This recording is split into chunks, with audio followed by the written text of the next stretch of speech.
네, 지난 7월에 한 여성이 국제운전 면허증을 신청하려고 경찰서 민원실에 가서 개인정보가 적힌 서류를 냈습니다. 그런데 이걸 접수한 경찰관이 얼마 뒤에 이 여성에게 마음에 든다면서 연락을 했다는 게 알려져서 논란이었습니다. 개인정보를 마음대로 활용한 건데요. 내사를 벌이던 경찰은 넉 달 만에 처벌 근거가 없다고 결론을 지었습니다. 반발 여론이 거셉니다. 팩트체크 이가혁 기자와 따져보겠습니다. 이가혁 기자, 이거 네. 개인정보보호법 위반 아닙니까? 결론부터 말씀드리면 현행 법 체계상으로는 개인정보보호법 위반이라고 보기 어렵습니다. 네. 이 법은 기본적으로요. 개인정보 처리자라는 주체를 대상으로 한 법입니다. 업무 목적으로 개인정보를 처리하는 기관, 단체 및 개인을 뜻합니다.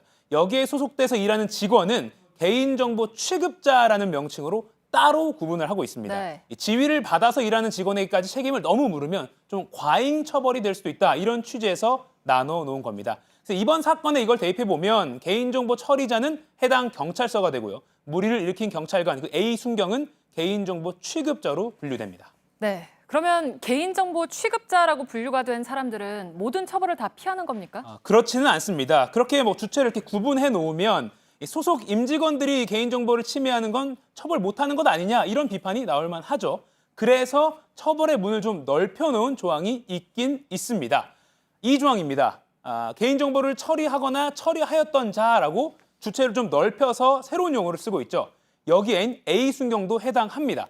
그런데 문제는 이 조항에 금지사항으로 규정된 내용이 좀 제한적이라서 이번 A 순경 사례와는 들어맞지가 않는다는 겁니다. 이 내용을 보면 부정한 방법으로 개인정보를 얻어내거나 남에게 누설하거나 개인정보를 마음대로 훼손하거나 없애는 이런 행위 등인데요. 네. 이 A 순경 행동은 분명히 사회적 통념으로는 또 도덕적으로는 비판받아 마땅한 일입니다. 그런데 이 법의 이 기준으로 보면 민원 접수라는 절차로 개인정보를 얻은 것이고 또 남에게 유출한 것은 아니기 때문에 여기에 적용할 것이 없다는 게 법률가들의 판단입니다. 즉 현행 개인정보보호법으로는 처벌 대상이 될 수 없다는 판단입니다. 네. 그래서 이제 납득하기 어렵다라는 얘기가 네. 나오는 걸 텐데 그러면 이 법이 현실에 좀 미비하다고 볼 수가 있습니까? 그렇습니다. 방금 말씀드린 개인정보를 처리하거나 처리하였던 자, 이 조항이 있으니까 어떤 기관에 소속된 임직원, 뭔가 A 순경, 이런 사람들이 일으키는 개인정보 침해 행위도 방지할 수 있다. 개인정보보호법의 이 입법 목적을 달성할 수 있다는 게 현재까지의 대법원의 판례이고 법제처의 해석인데요. 하지만